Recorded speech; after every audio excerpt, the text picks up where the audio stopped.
Hey everybody, we're at the Audain Art Museum in Whistler, in British Columbia. By Patkau Architects. They didn't remove a single tree. They've actually rejuvenated much of this landscape. This does actually flood, so they've elevated it because they can get up to 8 feet of water through this area. This is a little patch of green in a sea of car park. Yeah, that's the unfortunate bit, and we can't blame the architect for that. So it's a mix of steel and timber, a hybrid mass timber building, and just how it sticks out as a little black head. It's like a giant hiding somewhere it's not meant to hide. Hello.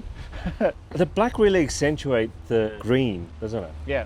And then when you get close to it and you walk through it, it reveals the timber. I'm so excited. Let's go have a look. That's his excited face. That's him so excited, seriously.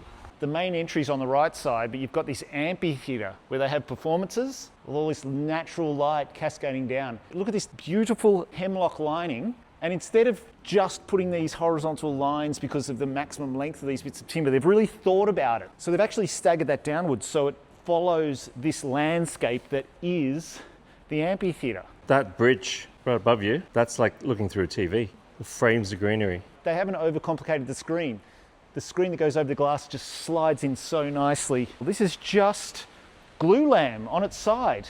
And even so the glue lamb is just treads going up so you can either walk up it or step on it, and then you can be sitting here and somebody's giving a performance or a lecture down there and you're protected because they've put glazing up there. A protected outdoor space. This is lovely. Wow, and then you come in, you look straight back out again. Similar to what we saw outside, these battens that go across actually slot into each one of them. Into the gap. And that creates a slightly looser ceiling where they can hide all of their services and pull their lighting through. And then it really compresses to that view. And then when you reach the corridor, it just drags you through the rest of the building. Wow. Then we get to this point and we look back down into the amphitheatre. So that type of framing then happens on the outside of the glass, and then they put a little bench seat here.